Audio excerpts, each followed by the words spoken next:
बड़ी खबर का रुख कर रहे हैं। बीएसपी में फिर बढ़ा आकाश आनंद का कद। आकाश आनंद को एक बार फिर से राष्ट्रीय संयोजक बनाया गया है और अब मायावती को सीधे रिपोर्ट करेंगे आकाश आनंद। ये बड़ी खबर इस वक्त की आपको बता रहे हैं। ये पद संगठन में राष्ट्रीय अध्यक्ष के बाद आता है।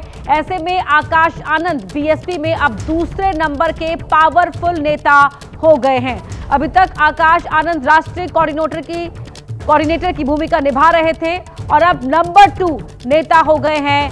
पावरफुल नंबर 2 हो गए हैं आकाश आनंद। इस वक्त की ये बड़ी खबर आपको बता रहे हैं। एक बार फिर उनका कद पार्टी के अंदर बढ़ गया है। सीधे अब मायावती को रिपोर्ट करेंगे आकाश आनंद। इससे पहले आपको याद होगा कि एक बार विवाद हुआ था। उस विवाद के बाद मायावती ने आकाश आनंद को पार्टी से बाहर कर दिया था और फिर एक समय बाद वापस पार्टी में उन्हें लिया गया और अब Akash Anand powerful number 2 BSP के अंदर हो गए हैं।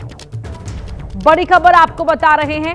आकाश आनंद को एक बार फिर राष्ट्रीय संयोजक बनाया गया है। सीधे मायावती को रिपोर्ट करेंगे आकाश आनंद। ये पद संगठन में राष्ट्रीय अध्यक्ष के बाद आता है।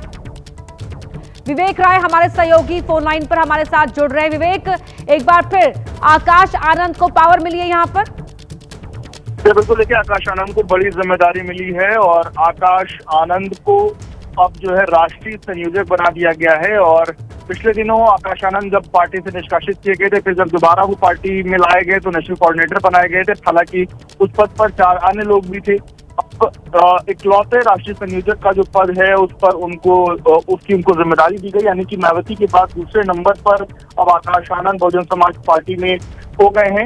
इसके साथ ही साथ आपको बता दूं कि आकाश आनंद की जिम्मेदारी के अलावा कुछ और भी जिम्मेदारियां लोगों में दी गई हैं। 16 अलग अलग राज्यों के जो प्रदेश अध्यक्ष हैं वो बनाए गए हैं। इसके अलावा जो राष्ट्रीय कोऑर्डिनेटर्स हैं उनको भी अलग अलग जो जिम्मेदारियां हैं वो भी दी गई हैं, जिसमें अगर बात की जाए बड़े बदलाव यहाँ पर संगठन के अंदर बीएसपी ने किए।